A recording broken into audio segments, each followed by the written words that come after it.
Salut à tous, j'espère que vous allez bien. Bienvenue dans votre podcast de foot 100% indépendant, 100% insolent, mais jamais méprisant. Et aujourd'hui, les amis, on va parler de l'un des meilleurs milieux de terrain au monde. J'ai nommé le Portugais Vitinha, qui réalise un début de saison exceptionnel, qui est un peu dans la continuité de sa saison dernière, qui avait été excellente. Mais avant toute chose, n'oublie pas de t'abonner, mon gars, et d'activer la cloche. Je te remercie, c'est très important pour moi. Nous allons parler de ses performances au Paris Saint-Germain en sélection, de sa relation avec les autres joueurs, de sa progression. Et on va regarder à qui peut-on le comparer actuellement et à qui peut-on le comparer sur la génération des milieux de terrain précédents dans les années 2000. On va mettre aussi quelques stats pour voir son niveau de jeu monstrueux. On va parler de l'équipe nationale du Portugal, des choix de Martinez qui sont pas toujours exceptionnels et même au niveau du fond de jeu, c'est pas toujours terrible. C'est parti les amis, let's go! Alors une fois n'est pas coutume, je vais me permettre de commencer ce podcast par une petite polémique à 2 balles. Petite réflexion que je me suis faite il y a quelques temps, pourquoi Vitinha n'a pas eu le ballon d'or? L'année dernière, Rodri l'a eu, donc milieu de terrain technique, complet, 6-8 métronome. Rodri, Vitinha, même combat, j'ai envie de dire. Ah non, bon, je plaisante. Je voulais troller un peu. On sait que le ballon d'or, il fait un joueur bling-bling, qui marque des buts, qui dribble, donc on félicite Dembélé pour son ballon d'or. On va se reconcentrer un peu sur Vitinha. Donc, excellent début de saison avec le PSG où il réalise énormément de passes D.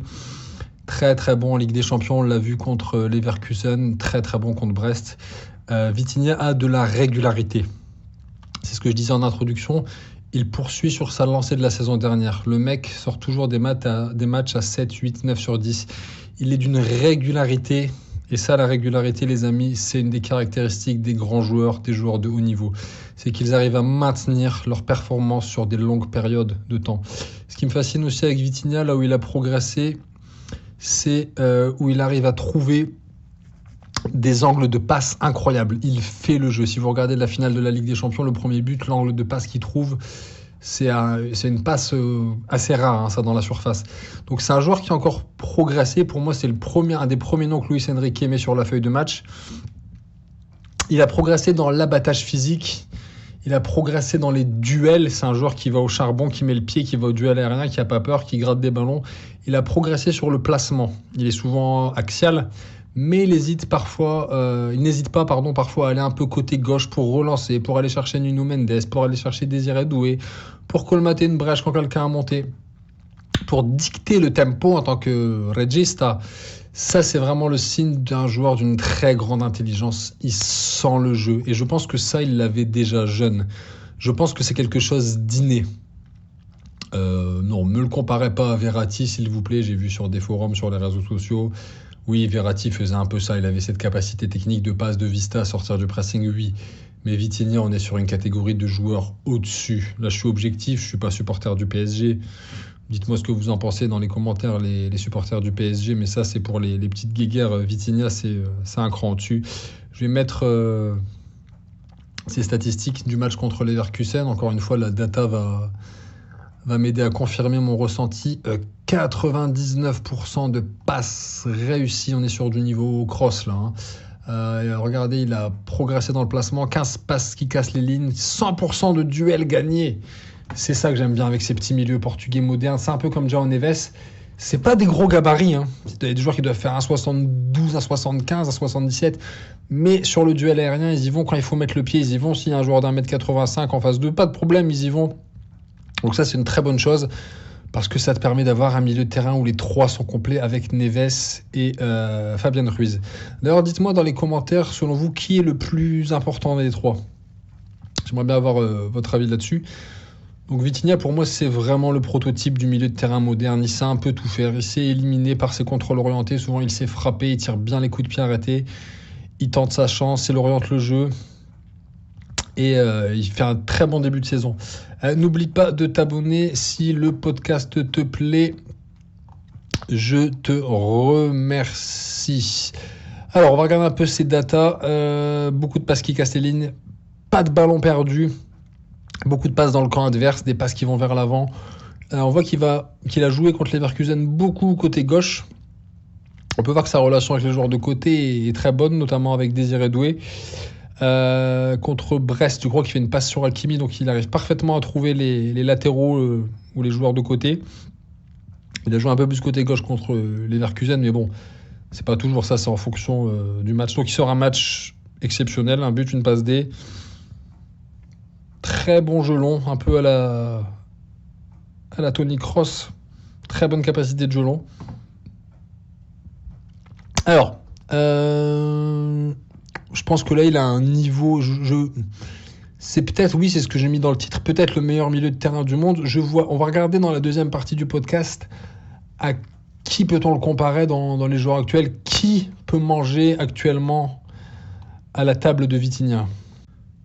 N'oublie pas de t'abonner si le podcast te plaît. Alors, je regarde un peu le foot européen ces derniers temps et c'est vrai que dans la qualité de passe, dans la qualité technique, la propreté, Vitinha, on l'a souvent comparé à Pedri du Barça. Alors, je pense que dans la passe et la conservation, la technique pure, la vista, ils sont à peu près équivalents. Pedri, c'est un excellent passeur dans la conservation, il n'y a pas de souci. Je pense que Vitinha est un peu plus fort dans les duels et un peu plus décisif, qu'il a une meilleure frappe. Il joue un peu plus vers l'avant que Pedri. On l'a vu, Pedri contre le Real, c'était compliqué un peu contre Bellingham et Vinicius. Je pense que je mettrais un peu Vitinha au-dessus. Dans les joueurs modernes, le joueur à qui me fait penser un peu, c'est Rodri de City, le Rodri d'il y a 2 ans. Alors, c'est pas le même gabarit, Rodri est très grand. Je parle du Rodri avant sa blessure, où c'était le joueur qui faisait le lien entre l'attaque et la défense. Excellent joueur technique, cerveau, très bon passeur. Décisif aussi, parce que Rodri, il te met toujours 7-8 buts et 7-8 passes D dans la saison. Donc, plaque tournante de l'équipe. Mais sinon, dans le foot moderne, il n'y a pas des masses de profils comme ça, de regista. Soit vous allez avoir des 6, vraiment des 6 à l'ancienne un peu costauds, ou des 10 un peu plus électrons libres, un peu plus à la Cole Palmer, quoi. Mais c'est pas vraiment le même profil pour les joueurs modernes, quoi. Alors, on va repartir sur la génération des milieux de terrain avant. On va repartir au début des années 2000. Là, je vais vous parler des joueurs que j'ai vus... qu'ont les anciens, on va dire. Enfin, les anciens, je ne suis pas si vieux que ça, mais...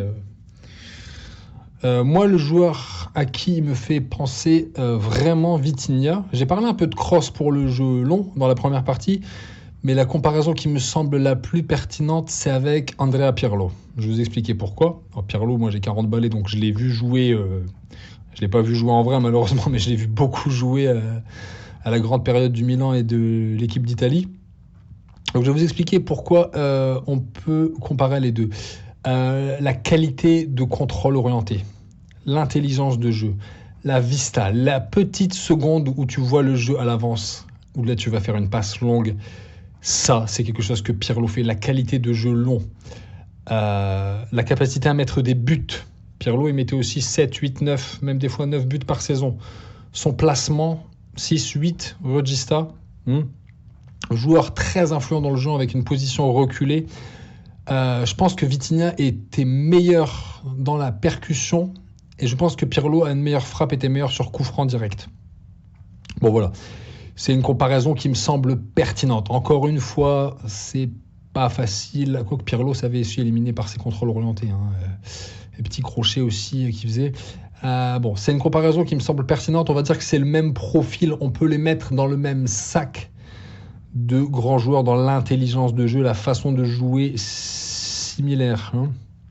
Aussi des joueurs qui ont une bonne frappe, qui n'ont pas peur de tirer de 20-25 mètres pour obtenir des corners ou créer du danger quand le match est bloqué. Ça, c'était la comparaison qui me semblait la plus intéressante. Ce sont des bâtisseurs. Si on prend la période au top de Pirlo, on va dire 2003, 2007 surtout, je pense que Pirlo a été plus fort sur coup franc direct. Je pense que Vitinha était meilleur dans les duels physiques. Mais on peut les mettre dans le même sac. Alors oui, vous allez me dire, oui, Pirlo a un meilleur palmarès, il a gagné 2 Ligues des Champions, il a gagné une Coupe du Monde. Ok. Savoir que c'est encore un jeune joueur, Vitinha, et que là, il y a une Coupe du Monde. Donc on va en parler dans la troisième partie du podcast. Est-ce que le Portugal peut aller loin en Coupe du Monde avec Martinez? Ça, c'est l'objet de la troisième partie du podcast. Alors, j'ai pas dit qu'il y en avait un qui était plus fort que l'autre. Je pense que à son prime, peut-être que... Alors, c'est dur à comparer. Déjà, c'est difficile de comparer parce que ce ne sont pas les mêmes époques. On parle de 20 ans d'écart. En 20 ans, le football, comme dirait l'autre, le football, il a changé. Et maintenant, les joueurs jouent plus de matchs, il y a plus de prépa physique, les systèmes de jeu ont changé. Et ce sont des joueurs qui ne jouent pas dans les mêmes systèmes de jeu. Le Milan AC, c'était un 4-4-2. Donc, il y avait 4 milieux de terrain et le PSG joue en 4-3-3. Et en plus, au Milan AC, Pirlo pouvait vraiment avoir le temps d'organiser le jeu. Il y avait moins de pressing à l'époque. Et il y avait le pépère Gattuso et Ambrosini qui faisaient le travail défensif. Donc, là où les joueurs du PSG ont tous une part de travail défensif. Donc, bon, vous voyez, c'est compliqué de comparer, on le saura jamais, mais on peut les mettre comme ça. Et peut-être que Vitinha n'a même pas encore atteint son prime. Hein. Là, il commence à atteindre sa maturité, puisqu'il a 25 ans. Donc on peut penser que Vitinha va encore progresser. Là où Pirlo, Pirlo, sa carrière elle est finie. Je pense qu'actuellement, Vitinha est un petit peu en dessous du Pirlo prime. Ok ? C'est difficile de comparer, c'est difficile de comparer, mais vraiment il y a de ça, quoi. Je veux dire, il y a de ça. C'est pas pour faire du. Je pense que c'est le joueur qui a le profil le plus similaire dans la génération des joueurs précédents. C'est ça vraiment que je veux dire. Je cherche pas à faire des comparaisons. Moi, j'ai pas 15 ans. Ça m'intéresse pas de dire machin il est plus fort que machin. Ça c'est des conneries d'adolescents. Hein. Regardez Pirlo, les jeunes, si vous n'avez pas vu Pirlo jouer à sa période 2003-2007, Milan AC, Italie, Coupe du Monde 2006, Euro 2012. Même s'ils perdent en finale, ils se prennent une tôle par l'Espagne. C'était de très très beaux joueurs. Je t'invite à continuer à écouter ce podcast puisque nous allons parler de l'équipe nationale du Portugal. C'est parti. Je te remercie, jeune homme, ou moins jeune homme, si tu es toujours là. Et n'oublie pas de t'abonner et d'activer la petite cloche. Donc là, sur la dernière partie du podcast, on va parler un peu de la relation avec ses coéquipiers et de l'équipe nationale du Portugal. On l'a vu contre Brest, on voit qu'il arrive parfaitement à trouver Hakimi lancé. On a vu aussi qu'il trouvait parfaitement Nuno Mendes là.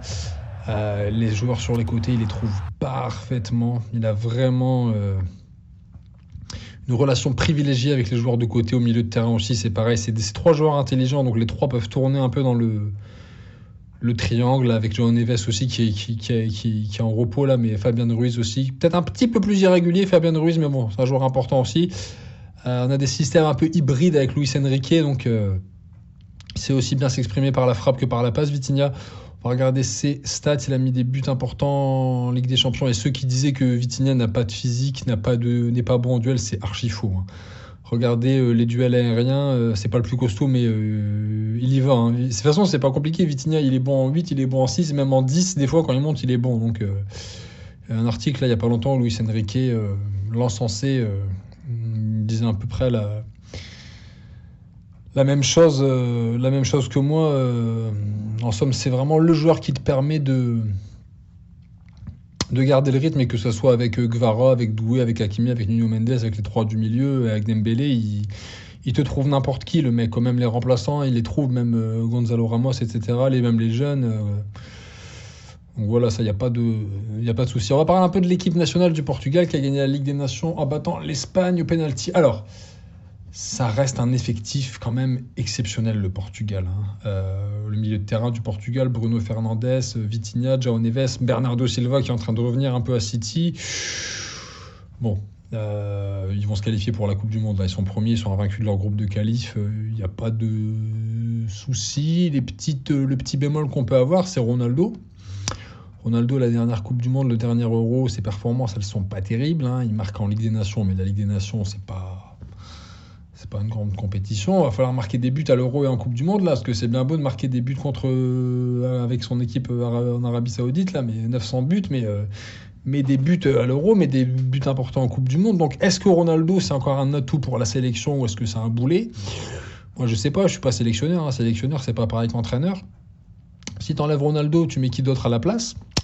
La question, il y a Ramos, quoi. Mais bon, c'est compliqué. On sait qu'un joueur est sur le déclin après, forcément, même si ça reste un athlète. Et moi, je respecte énormément Ronaldo, sa longévité, sa carrière, sa régularité, sa diète, son fitness, sa détente. Il met encore des buts. C'est le mec qui est incroyable. C'est un très grand joueur, un très grand athlète. Il faut le respecter.